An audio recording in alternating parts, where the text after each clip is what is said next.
think so. Yeah? Yep, just have to tune in. Yep, I think we're good.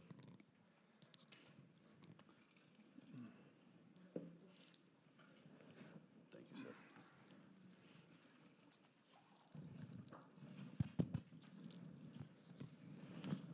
Good afternoon, everyone. I am Kelly Armstrong, president of Salve, Regina University, and it is my distinct pleasure to welcome all of you to our campus today. When Senator Claiborne Pell agreed to lend his name to the university's Pell Center for International Relations and Public Policy, he spoke about creating a place where people could come together to find common solutions to common problems, local, international, or global in scope. I'm confident he would be more than pleased with the discussion that we are hosting today with the ambassador from one of America's closest friends and Senator Pell's successor in the United States Senate. His Excellency, the Honorable Dr. Kevin Rudd, AC, has served as Australia's ambassador to the United States since March of 2023. It might be easy to lose in the honorifics of his title the fact that Ambassador Rudd's life embodies the values of service and scholarship that animate us here at Salve Regina. He served as Australia's 26th Prime Minister from 2007 to 2010, then as Minister for Foreign Affairs, before a second term as Prime Minister in 2013. He was a member of the Australian Parliament from 1998 to 2013, and while in office, he made combating climate change a key priority for the Labour Party. Remarkably, after leaving elected office, Ambassador Rudd went back and he earned his PhD from Oxford University in 2022, and his thesis was titled, China's New Marxist Nationalism, Defining Xi Jinping's Ideological Worldview. Out of elected office, he also established the Australian National Apology Foundation to promote reconciliation between Indigenous and non-Indigenous Australians. I'm noting just a few of his many impactful accomplishments, but know that we will be discussing his work in much more depth this afternoon. Mr. Ambassador, we are so pleased to welcome you to our campus today. Joining Ambassador Rudd is our own Rhode Island United States Senator Jack Reed.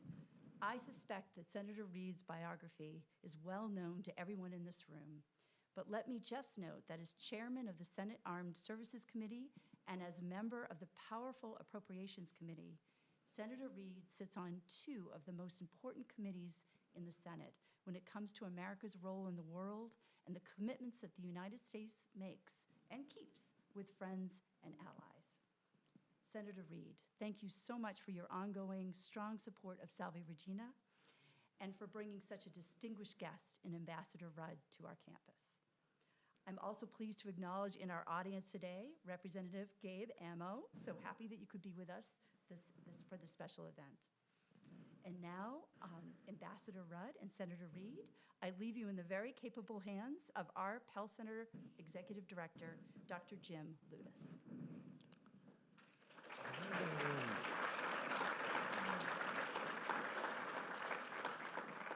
Thank you, Kelly. Mr. Ambassador, Senator, thank you for being with us today. So for folks who have not been to one of these events before, when you came in, you were handed a pen and, I hope, and a note card. And the way we're going to do this, if you've got a question that you'd like me to put to the ambassador or to Senator Reed, you're going to jot your question on that. And at a couple different points, staff will gather those cards up, bring them to me, and through feats of magic and daring do, we will select some questions to ask. And we'll do this all in the next hour. So I've got a few questions that I want to get started with, though. Mr. Ambassador, thank you for being here. You are a recognized expert on China. Your scholarship, your service in public life have been marked by your expertise. When you look at the position that China holds in the world today, relative to the United States, relative to its neighbors, you've warned about the challenge that China poses, but also about what the cost of what I think you call a cataclysmic war would be between China and the United States. For the audience that's here today, what is the nature of that challenge and what is the risk that the world faces. Well, thank you for having me here at Salve, Regina. As I was saying to various other folks from the college, I too have been taught by mercy nuns, and so they are everywhere in the world, and including the then convict colonies of Australia. So it's good to be part of the wider Mercy family here, and great to be here also with Jack Reed, who, as you correctly indicated in your introduction, is a senior and significant figure in the United States Senate, and his role as chairman of the Senate Armed Services Committee is of fundamental relevance to all US allies. And so I am honoured to be here in the Senator's own patch here in Rhode Island. A couple of points about your question. The first is, what is the nature of the China challenge? And then secondly, if we fail to manage it effectively and we end up in crisis, conflict and war, what would be the consequences of that? I think these are two useful anchoring thoughts for our conversation. On the first, I would simply say that unlike in the Cold War against the Soviet Union, China is now the world's second largest economy. It seeks to become a larger economy than the United States. It is totally integrated with the global economy in a way in which the Soviet Union never was. And so therefore, part of China's aspiration is to supplant the United States as the world's largest economy. That is quite clear from the Chinese literature. This is not a supposition on my part. And part of what I do is I read what the Chinese say in their own internal discourse. That's kind of my shtick. Secondly, China is in the process of developing the most formidable conventional military in the Indo-Pacific and the world. To give you some statistical indication of that, way back in, say, 2010, the size of the Chinese surface fleet, Jack, would have been something in the order of 200 to 300 vessels. Now that figure is closer to 400 vessels. And the size of the United States fleet has remained about the same, high 200s, around about 300. So China's aspiration is to become the dominant conventional military in the world, and in terms of nuclear capabilities, is right now engaged in a significant force modernization and expansion program as well. The last thing I'd say is that ideologically, what Xi Jinping has made clear to his own people is that China seeks also to lead a new international system. The system we currently share in the democratic world is one which was largely crafted by the United States in the period after the Second World War, particularly during President Truman's period, anchored in international institutions around the United Nations, the World Bank, the International Monetary Fund, the General Agreement on Tariffs and Trade, and over here in a security level with a pattern of both transatlantic and trans-Pacific alliances, of which the United States now has 46 treaty allies in the world. China seeks to create an alternative international system by creating institutions beyond the UN and Bretton Woods system, by challenging the continued validity of US military alliances in the world, and by seeking to change the territorial status quo with a large number of its neighbours, whether it's India, whether it's Japan, whether it's the Philippines, or the unresolved territorial dispute that is Taiwan. So for all those reasons, China under Xi Jinping, and he's been in office since 2012, is no longer a status quo power. It seeks to change the status quo in each of these domains. And that is the challenge, therefore, which the United States and its treaty allies face, wherever we are in the world. Second part of your question was, what then do we do about that? And it requires us to be very laser-focused on the core questions of deterrence. how do you deter Xi Jinping or the Chinese military leadership from believing that they can successfully move unilaterally, militarily, to change the map in East Asia, whether it's with Japan or the Philippines or across the Taiwan Straits. And then, as a consequence of that, emerge as the dominant geopolitical power in East Asia and the West Pacific. So deterrence, military deterrence, is a core part of this equation of what we do individually as the United States and with your allies. And secondly, to seek within that framework to have a set of principles with the Chinese, principles which I've long called managed strategic competition, whereby you have a set of operational guardrails in the relationship. That is regular political contact, regular military to military contact, in order to reduce the risk of crisis, conflict, war, and escalation by accident through an incident occurring. So deterrence is about reducing the risk of war by design, and guardrails, that is, an effective web of communication between the two sides' militaries, is designed to reduce the risk of conflict by accident. If we fail and we trip into crisis, conflict, and war, either by accident or design, the consequences for the world would be truly catastrophic. You think about the world's two largest economies, the world's two largest militaries, engage in a general conflagration in East Asia and the West Pacific with enormous loss of life, including, for example, on the island of Taiwan itself. You would throw the global economy into recession and possibly into depression, as all global trade at that point was suspended. A normal flow in capital markets was also suspended. And then, depending on the nature of the outcome, that is, who prevailed, the future of the global order would then be determined. So when I say it's catastrophic, it is an enormous loss of life, an enormous loss of property, and with utterly unpredictable consequences in terms of the outcome. So I'm kind of a bit old-fashioned. I'm into the peace business, which is how do you secure peace by effective, hard-nosed deterrence, and by prosecuting the principles of what I describe as managing the strategic competition by a set of guardrails which reduces the risk of war by accident. You know, so Senator Reid, the People's Liberation Army, Navy, and rocket forces, and other elements of PRC power, just on Monday conducted robust military exercises around Taiwan. Those kinds of exercises in the context of what Ambassador Rudd is talking about, can you help us understand them? Is it just saber rattling? Is it muscle flexing? Is it sending a message?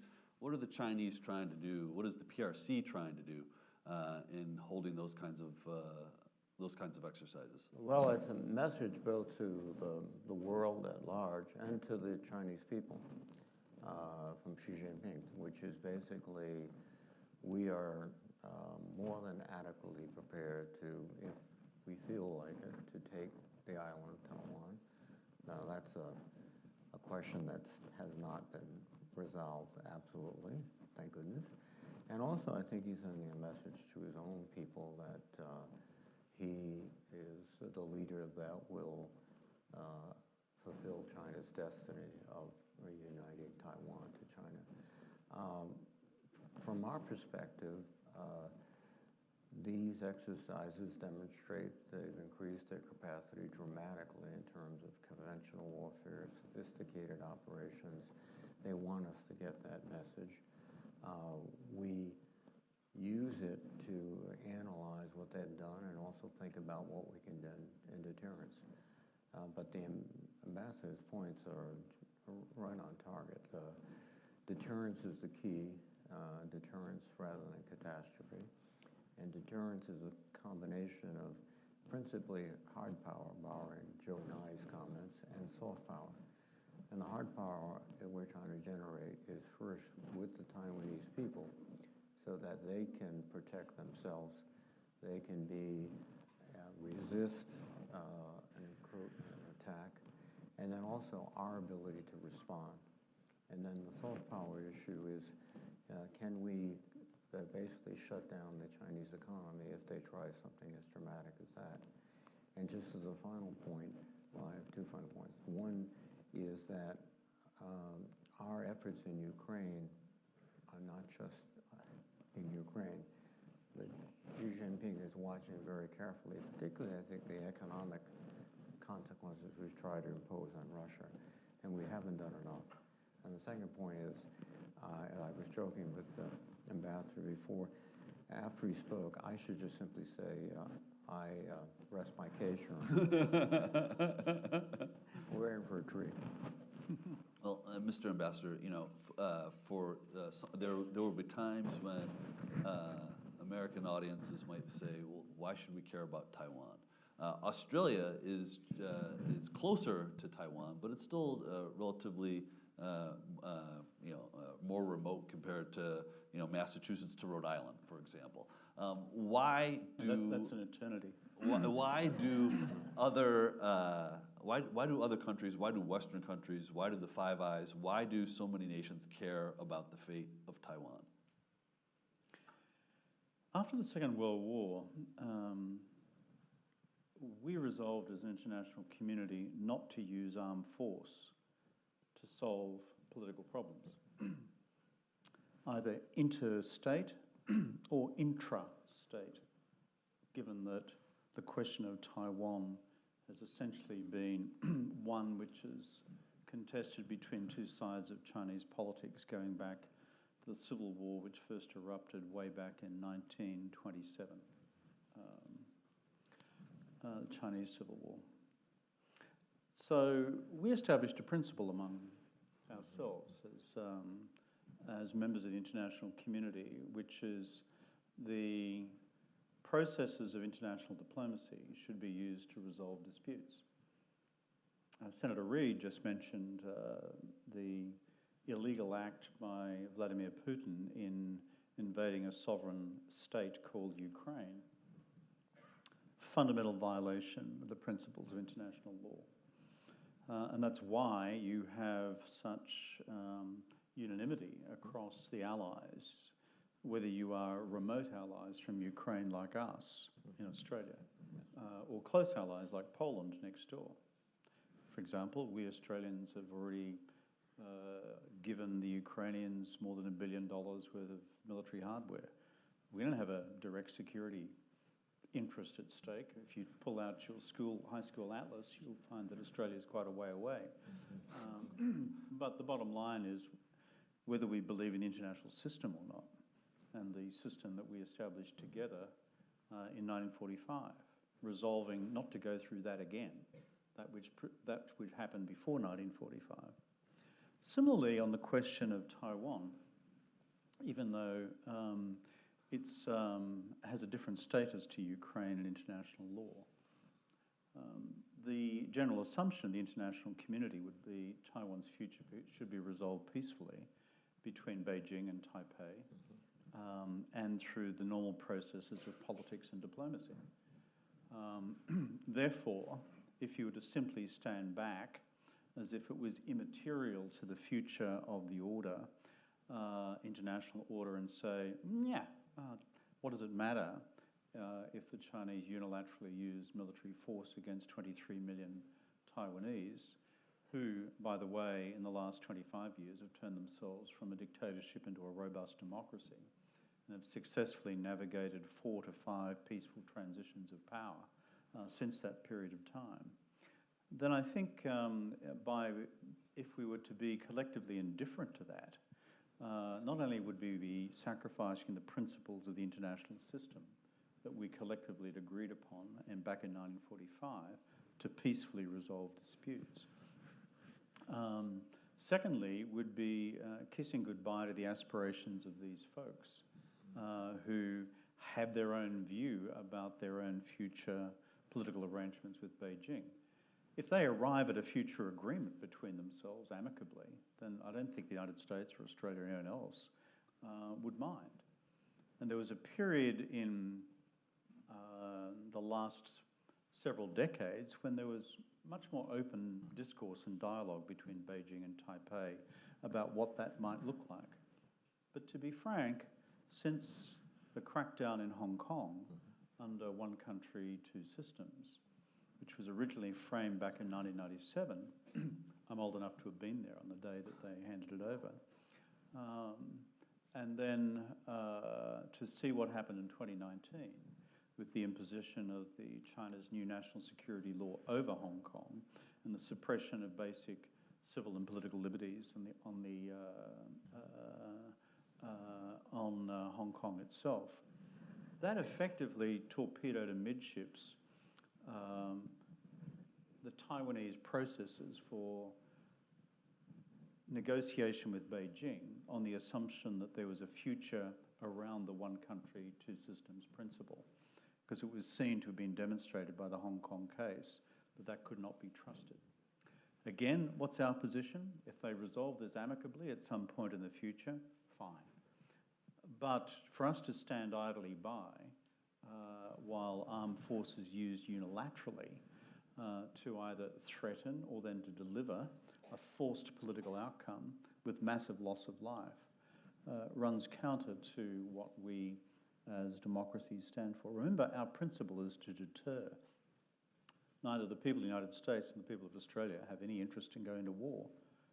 But frankly, having the capabilities lined up around deterrence and the political will to give effect to that is part of the overall deterrence equation.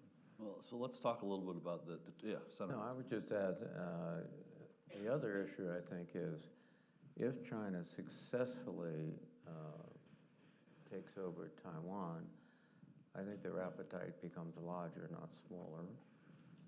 They're already involved in activities in the Philippines, trying to establish themselves there physically as well as politically and every other way.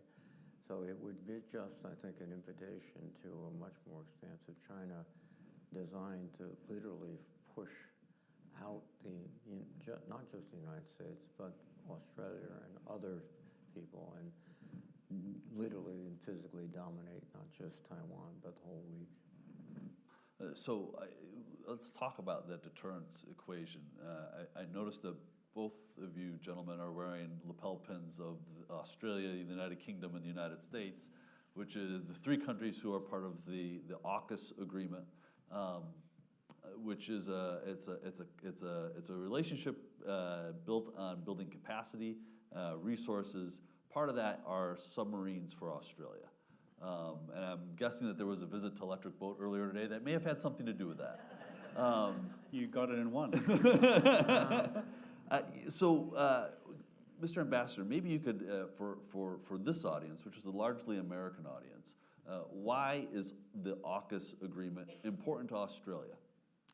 Well, principle number one is where our conversation has begun, which is deterrence.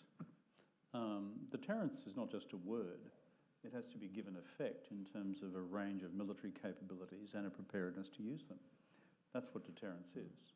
If you're seeking to change the behaviour of the person that you're seeking to deter. Now, you could, as a treaty ally of the United States, simply say, okay, Uncle Sam, over to you. Your problem, goodbye. Well, it's not quite the nature of Australians to do that. And we've been with the United States in all of its major wars for the last 100 years, since the Western Front in 1917, 1918. And in 1951, we signed a formal bilateral security agreement called the ANZUS Treaty. So within that framework, being an effective element in the deterrence equation is important. So therefore, you've got to constantly look at your range of military capabilities. And when you start to look at the ability to deploy naval power, you cannot, and Australia is a large maritime nation with the third largest exclusive economic zone in the world. It's a very big island, if you have a look at it. Then it makes sense that quite apart from our deterrence responsibilities in relation to the overall strategic stability of the Indo-Pacific, for our own national interests, given our large piece of maritime real estate, that having capabilities, including undersea capabilities, which are 21st century capabilities, makes sense. And so therefore, our two governments agreed that it was a smart thing to do to go to the stage of Australia acquiring up to 5 nuclear-powered subs from down the road here. And I'll leave the jurisdictional dispute between Groton and Quonset Point. I explained. We build them, they put them together. And I'm not getting into that. But also, equally importantly, at the same time, to build a capacity in Australia, in Adelaide, to build the next additional boats in conjunction with the British and with our American friends, and the so-called SSN AUKUS, that is the next generation of attack class submarines. And this project will therefore extend at least over the next 20 years. It's a big step for us, it's an expensive step for us, but if you're a robust democracy as we are, the lesson of the Second World War is you must take national security and national defence seriously. Therefore, you must invest in it. And you should do so in concert with your allies and partners. And so that's the logic which underpins why we're doing what we're doing. And Senator, similar question for you. Why is AUKUS good for the United States? Well, in a very simple military terminology, it's a force multiplier. The more that we have allies like Australia and Great Britain who are equipped with sophisticated equipment, who can operate with us, and in fact, can speak the same language with variations, is very, very compelling. And it's compelling, I think. That Australian English, according to linguistic historians, Jack, is the closest approximation we've got to Shakespearean English today. That upsets the Brits more than it does you. That doesn't, no. But it's, what we've done now is send a message really to Beijing saying, you're not up against the United States and their capacity and their fleet. You're up against the combined fleet of Great Britain and Australia. We're also working very diligently to build other support. I was just in the Pacific about a month ago. South Korea and Japan, long time, shall we say, difficult allies, have become much more closer together. The Philippines has changed their orientation from somewhat anti-American to very much pro-American. So AUKUS, I think, has also encouraged a lot of other people to come together. So in terms of diplomatic power, it is adding to us, as well as the false multiplier of additional submarines. And I'm going back to another issue, which is one that we discovered to our chagrin in COVID. Our capacity, our supply lines in the United States have dramatically shrunk. And we need the support of other countries in terms of construction, in terms of engineering, in terms of materials. And so building that up also sends a message that we are getting back up to a point where we can, as we did in the Cold War, produce not only the quantity of systems, but the sophisticated systems that would give pause to the Chinese and to others. So you mentioned the quantity of systems. I don't think that a week has gone by in the last month where some DC think tank hasn't put out a report about American shipbuilding. Mm-hmm. You have been critical and concerned about the pace of shipbuilding in the United States for the United States Navy. Where do things stand now? And are there barriers that still need to be overcome for American shipbuilders to meet their obligations, including to our friends, the Australians? There are absolutely barriers. In fact, we've received a very careful briefing today, and some of the barriers go to this industrial base, which we neglected very deliberately. I think beginning in '90s with the Cold War dividend, we sort of started to say, well, we don't need all of this. Then there was a huge consolidation in the defense industry. And I think also, too, one of the things that we don't pay attention, we should do, is the policy of invading Iraq after invading Afghanistan put us into 20 years of building equipment which now is completely useless and obsolete. Big Humvees and Amtraks and all those stuff. That's not what we need. We need submarines, we need sophisticated aircraft, et cetera. So we gave essentially the Chinese and the Russians 20 years to catch up and go beyond us. You know, they're deploying hypersonic weapons. We're still trying to get our hypersonics into the inventory. So all these factors have come to a point where we're looking at a very constrained base, and that translates into weak production numbers. Electric Boat, and this is public knowledge, to stay on schedule, they should produce 2.0 attack submarines, Virginia class, a year. They're producing 1.2, and they're also at the same time challenged to produce the Columbia on time. A lot of that is a result of they're ready, but they don't have parts that, foundries in the United States can't produce for them at the same time they produce for others. So we're in the process now of trying to reinvigorate our supply chain through what we call the submarine industrial base, but also to look to allies like Australia and Great Britain and other places that can do some of this work reliably, faithfully, and serve a mutual goal of creating a strong deterrent force. Mr. Ambassador, just to add to what Senator Reid said, see, at the end of the day, why are all these countries acting in the region, as he indicated before? Korea, Japan, the Philippines, Australia, India. As I said in my remarks at the very beginning, China under Xi Jinping is changing the status quo. And as a result, when you seek to change the balance of power, other countries will respond in order to re-establish the balance. If you fail to do that, then you change strategic equilibrium, and you therefore change the ability for individual nation states to choose their own future. They become progressively compelled.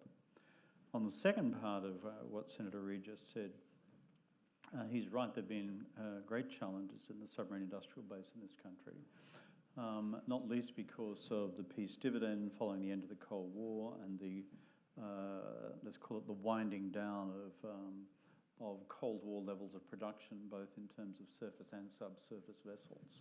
And then you have the questions of the Middle East that the Senator just referred to as well. So what I see, though, in the US submarine industrial base is the beginnings of this, yes, which is a turning of the corner. And the Australian government, because we don't believe in a free ride, we are ourselves investing $3 billion US directly into the US submarine industrial base. In fact, the Congress had to pass a law to receive money from us to go into your submarine industrial base. Normally you pass a law to spend American money. It was one of the easiest laws we passed. They're giving us the money? Yeah. But our view as a government in negotiations with the administration was we're realists, we're pragmatists, we're Australians, therefore you've got to continue to rebuild your submarine industrial base. And to be fair to the administration, they have now, in addition to what they allocated in the regular budget, brought forward or added an additional $3 billion plus to the industrial base themselves. Put these things together in terms of the supplies by vendors, that is the complex supply chain going into final production over here at Quonset Point and eventually Groton. And then secondly, what you do in terms of the additional workforce recruitment and retention. This curve curve is now turning. And I think our briefings would indicate that. So there is a basis for confidence by the time we get to the late 20s, early 30s, which is when the first boat is due in Australia, that EB will be north of two vessels in terms of its production of Virginia class each year, quite apart from what it's doing with the Columbia class vessels. So there's a method and a logic to this which we've been addressing.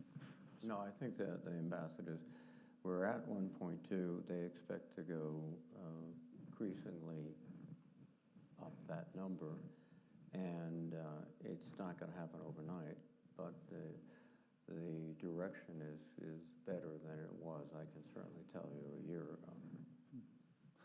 So, Mr. Ambassador, there are skeptics in Australia of deepening the strategic... Why, wash your mouth. I've never met a skeptic in the United States. Of deepening the relationship with the United States. All right, okay. What do you say to them? Well, I point to a couple of basic realities.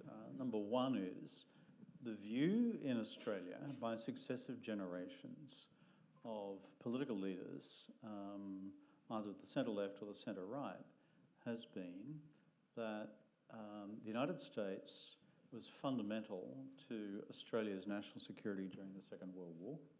Fact. Number two, we agreed on a mutual defence pact in 1951. Fact. And as a consequence, that has been part of our bipartisan political framework from the get-go. Second thing is, if you look at opinion polling in Australia, support for the United States on the part of average Australians is always north of 70%, 75%, which I think if you looked at all of your treaty allies around the world would probably be among the highest levels. And the other 25 are not, quote, hostile. I mean, they would just have a range of other nuanced views. But in a democracy, frankly, given where we are at the moment, when both sides of politics have, for a very long period of time now, at least getting on for 3/4 of a century, said, this is our framework for national security. So my response to people who are critical of one aspect or another of US foreign security policy, for example, is fine, there are always going to be disagreements in the family. That's just kind of normal. For God's sake, look what happens in the United States Congress. Or from time to time in the Australian Parliament. All I'm saying is democracies, we can actually navigate this stuff. And we did during the Second World War. I mean, if you looked at the private communications between Churchill and Roosevelt and the then Australian wartime Prime Minister John Curtin, they did not always agree. They had different views. But guess what? We're all on the side of Team Freedom, and we prevailed. You gave a remarkable speech at National Defense University last month, exploring the contours of the U.S. understanding of deterrence and the PRC's understanding of deterrence. It was a very nerdy speech. I personally resonated with it. It brought out your inner nerd. Very much so. My question for you, though, is how... So AUKUS has been depicted as a part of the U.S. and Australia's deterrence of China. How does Beijing view AUKUS? Not entirely well. But, we're all grown-ups in this world. And the bottom line is China under Xi Jinping is seeking to change the strategic map. That's a fact. You don't have to be a Rhodes Scholar to work that out. It's there. Therefore, you either say, oh my God, what are we going to do about it, and have a permanent seminar about the subject, or you can act. Our government, together with other allied governments in the Indo-Pacific, are acting in concert. So when I look, however, at the Chinese political discourse, because that's what I do, number one, they've opposed the Quad, which brings about greater strategic collaboration between India, Japan, Australia, and the United States. We had the most recent meeting in President Biden's hometown in Delaware just a month or so ago. I was there for it. China attacks the Quad as being, quote, containment of China. Quad countries would see it as a normal collaborative exercise among democracies to deal with common challenges in the wider region. Number two, China has attacked the trilateral collaboration between the ROK, Japan, and the US. Well, why are these three countries collaborating together? Because they're responding to the challenge of the status quo, which China now represents. Thirdly, China attacks US support for the Philippines, and for that matter, Australian support for the Philippines. Well, that's because China has a view that its claim to the South China Sea, which if you look at the 9-dash line, extends to virtually the coastline of Borneo and the Philippines and right through Southeast Asia, that is valid despite the fact it's been fundamentally repudiated by the International Tribunal of the Law of the Sea Conference. But China objects to the Philippines' actions, notwithstanding that. And similarly with AUKUS, China objects to the fact that we are having the audacity to acquire and then build nuclear power submarines when China has been doubling its surface fleet and building its own formidable submarine force for decades. So, as I said, we're all grown-ups here. So therefore, we can either say, oh, woe is me, we shouldn't upset anybody, or we respond. And we're responding, and we are doing so rationally in partnership with allies, because underneath it all, we are seeking to defend strategic stability and democratic freedoms. Everything to add to that, sir? I rest my case. So I would say that a third of the questions that I was just handed have to do with the pending American election. Now, I am not going to be so indelicate to ask a sitting ambassador to comment on the course of American politics, but our students, who you just spent a wonderful hour with before coming down here, asked you a question. I thought I evaded it pretty well. You know, so Diplomatically. from an international perspective, watching this American election unfold, as an Australian, what are you observing that maybe we don't watch because we're of it? Well, I've lived here in the United States for quite a long time now. That's a fair point. And so prior to taking on this job in Washington last year, I was living in New York and president of a think tank called the Asia Society. And so I've lived among you for quite a period of time. And so I've observed a few things, which I will now not talk about. Look, you have a contested democracy. We have a contested democracy. You have hard-fought elections. We have very hard-fought elections. I have won elections in the past as Prime Minister. I have lost elections in the past.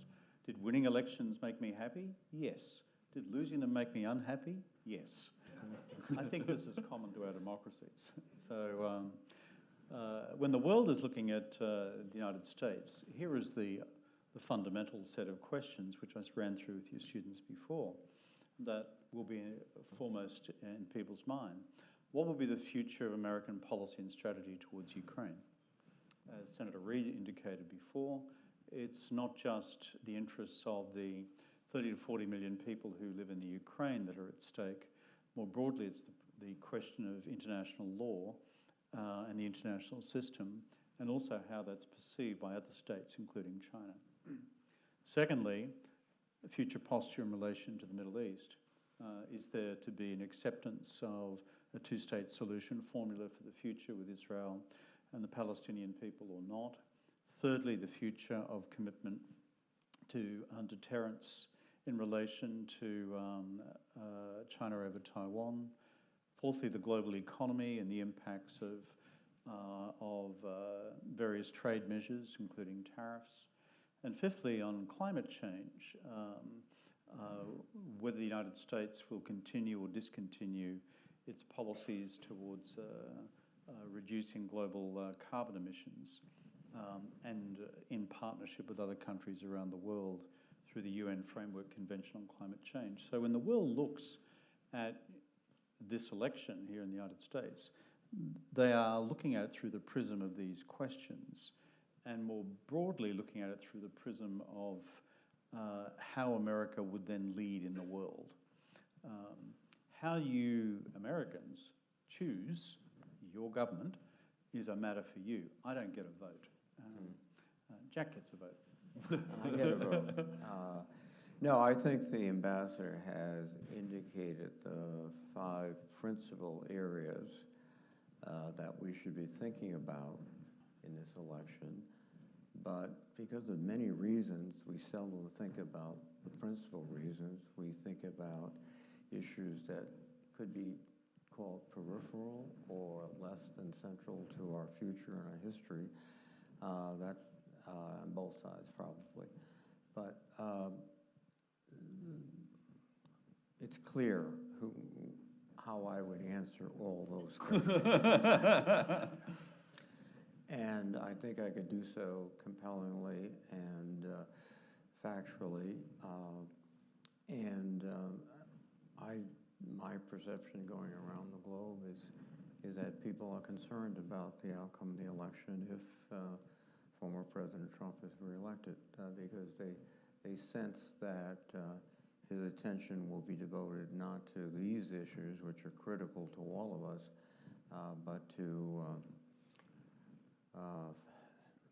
retribution rather than reconciliation and a whole host of other issues. So my sense is the world is poised to, fingers crossed, to hope that there's a continuity in the administrations from Biden. Yeah, Senator, we just, the Pell Center last month conducted a survey here in Rhode Island. And one of the things that stunned me, and maybe it shouldn't have, but what stunned me was that 2% of likely Rhode Island voters said that they were going to make a decision about who they were going to vote on foreign policy. 2%. It barely moved the needle at all. Should Americans care more about international relations, foreign policy? Well, I think they should, because the world is no longer this huge expanse, and we are guarded by 2 oceans, and faraway places have problems, but forget it. A problem in a obscure place in Africa, disease, could be a problem in the United States in 2 weeks with air travel. We have to be conscious. We also have to be conscious because we're a global economy, and we can't ignore the fact that we have both economic colleagues and economic competitors. We have to think that way. And the problem is that foreign policy issues become central to our politics when they generally involve the U.S. in a conflict in which young Americans are vulnerable, and then we focus. We don't have that now. I think what we have is a perception the world is it's crazy. It's all complicated, and it's his fault or her fault, etc. That's not the issue that's driving the election. The other thing, too, is it goes, I think, without saying, is that there used to be a sense of factual debate and analysis that undergirded an election. I think that's been overcome by social media, TikTok, by all those things, so that, people, when you ask them why they're voting, the rationale is, well, it's good for the economy, it's good foreign policy. It's usually, I've heard all these terrible stories, or again, that is, we're still dealing with that relatively new phenomenon. We were talking about my political career, and I started off with television commercials, despite the advice of Senator Pell. I sat in his office and asked for his endorsement, and he wasn't forthcoming, but he wanted to show me how he won, so he took out a full-page advertisement in the 1960 Providence Journal about Claiborne Pell, and No, we're not going to do that, but it worked for him then, but it doesn't work now. And I think what we're seeing in this election is just another onslaught of the social media disruption, lack of facts, very highly emotional voting. So we've got just a few minutes left here, and I do have a handful of questions here from students who ask a question that essentially boils down to two successful politicians. What advice do you have for Jack young... hasn't lost an election. I have. He's been leader of his country. I'm a backbencher. Two successful political leaders, what advice do you have for young people interested in careers in public service? And Mr. Ambassador, let's start with you. Well, I'd encourage any young person aspiring to public office to do so. People of good heart and good mind should not abandon the field for the simple reason that a public political life is a hard one. It is, but it has always been a hard one. Read the reflections of FDR during the darkest days of World War II. Read the reflections of the great Republican President Abraham Lincoln. It is a hard life. But if you have about you the spirit of public service, which requires you as a vocation to do that, and so you should. When I first came to America, I spent a year teaching at the Harvard Kennedy School. It's in the state of Massachusetts. Far away. I graduated. Smart. And so they asked me, and I just lost an election in Australia, so I did not want to have anything to do with politics. I was researching China. And so they said, no, we want you to teach a course in the Institute of Politics up there, you know, the Institute. And I said, okay. So I called it Politics and Purpose. And I outlined my seminar course for all these kids, each of whom wanted to become President of the United States. And half of them were foreigners. My melancholy duty was to inform some of them of the provisions of the Constitution, which said this could be difficult. Yes, yes. Anyway, I gave them a series of questions, which is question number one: what do you believe in? And that is a useful framing question. The second one was, why do you believe that? I mean, what's your epistemology? What's your basis for believing that? And thirdly, what values does that give rise to? And fourthly, what are you really interested in? What naturally lights up your lights? Not what your parents tell you should light up your lights. My heretical sort of treatment of Harvard undergraduates, given how much money their parents were paying for their fees. Fifth, okay, you've told me what you believe in, why you believe it, what values, therefore, arise as a result of that, and what your interests are. How do you bring that together into a mission for life? Because that which you're interested in, you're going to be best at.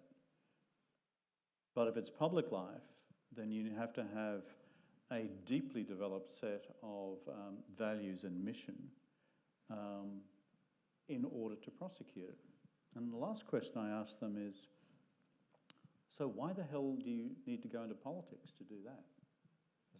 There's a bunch of other public vocations you can pursue, or private vocations you can pursue and still have a material difference in life.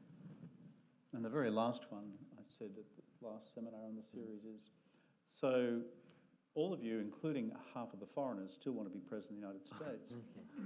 So what are you doing in my class? Get out there and organise. But I think the reason I say this to young people is doing the fundamental work of what you believe in and why, and what values you stand on, therefore what constitutes your mission in life, that's pretty fundamental work. Too many folks end up in political life who end up on the stage and then scratch their head and ask themselves, well, what the hell am I doing here? You know, or as someone said to me back home, you know, politics is, you know, Hollywood for ugly people.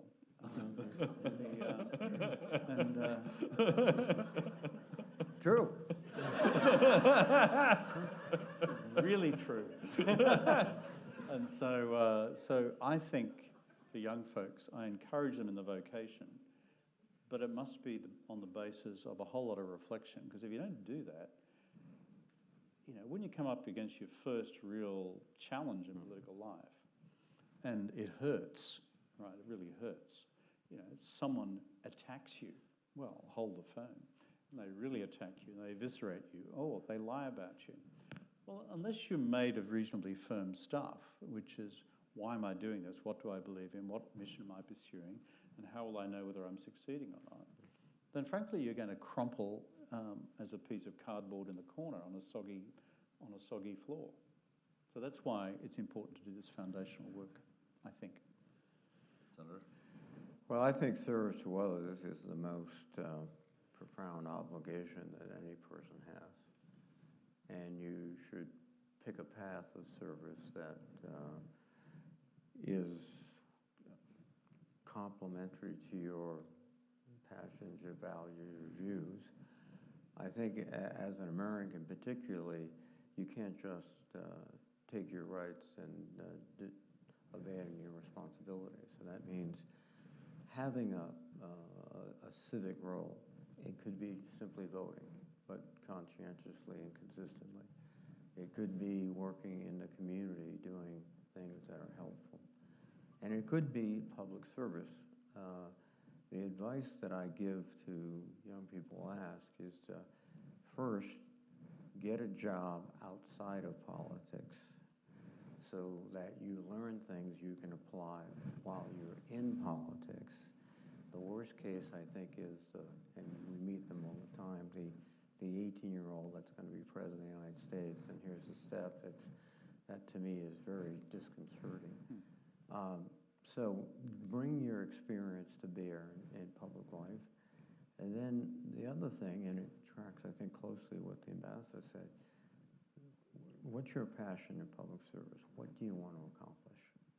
Is it housing reform? Is it providing opportunities for people that don't have it?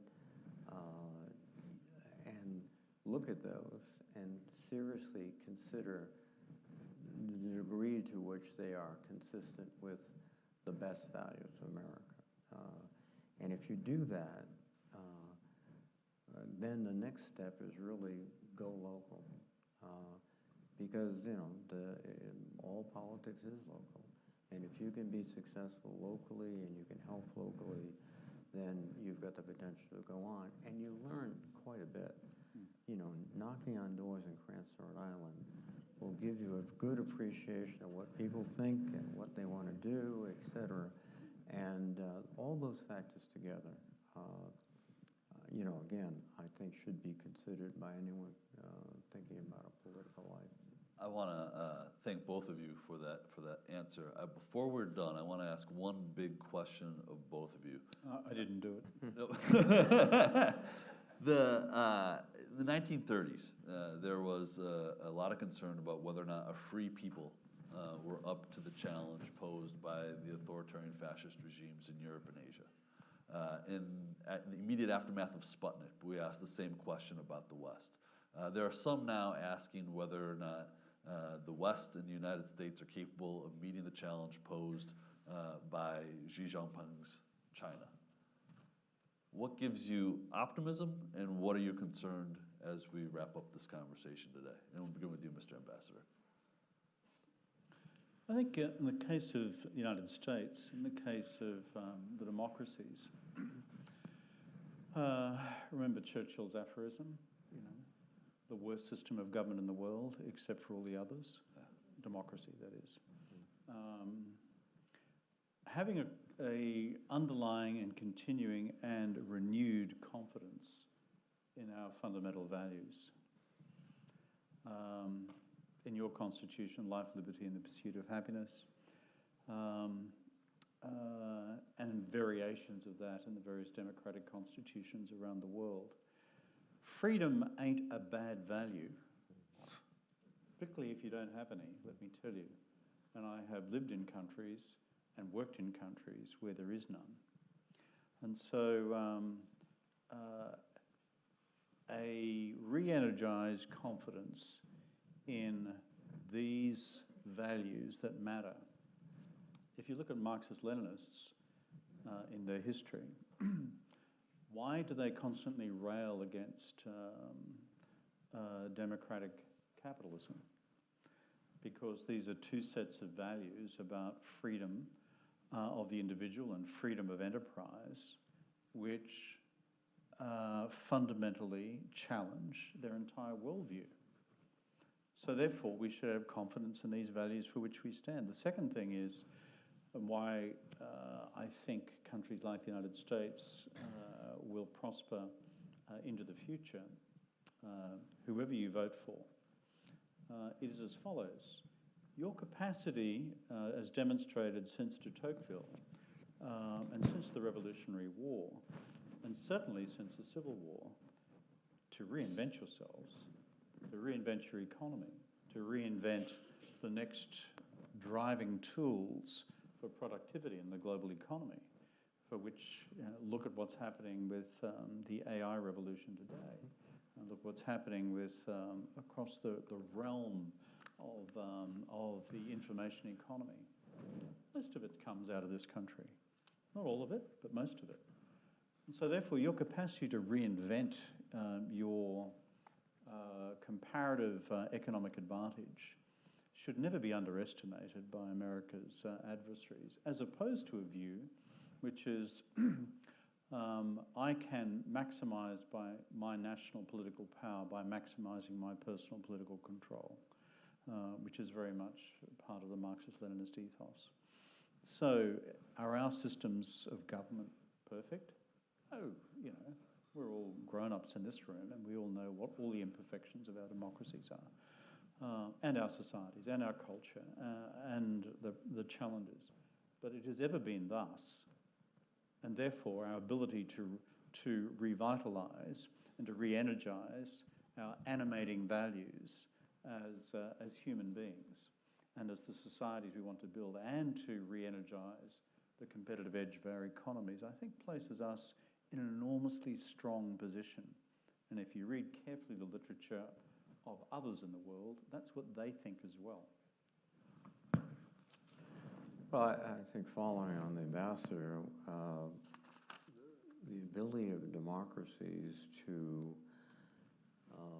encourage thought, invention, innovation, those things that in much more structured societies, autocratic societies, don't exist very well, because there's not that individual initiative or sort of fearlessness that I can think what I want to think and do things. It's interesting that as I looked at the list of most Nobel Prize winners, they were Americans. And that's, I don't think, just a coincidence. But what really gives me solace, and this goes back to my roots as a soldier, is when I go out into the field and see a 26-year-old sergeant, staff sergeant, who is smarter than I am, who knows more about the situation, who has the initiative and the ability to take charge when necessary, means that if we get in a fight, we've got the best going. And I think some of that was illustrated in the Ukraine, where we have been training the Ukrainians since 2014. And if you look at the Russians, just sort of collapse because their leaders don't take responsibility. They point the blame. You had young U.S.-trained Ukrainian NCOs and company commanders out there organizing, resisting, innovating, etc. I think that's an advantage that we have and that few others don't, and I think that's something to be treasured. Ambassador Kevin Rudd, Senator Jack Reed, thank you both for being with us today. Thank you, Kevin. Well done. Thank you, sir. So Okay. we can take off the mics, leave those here. Yeah.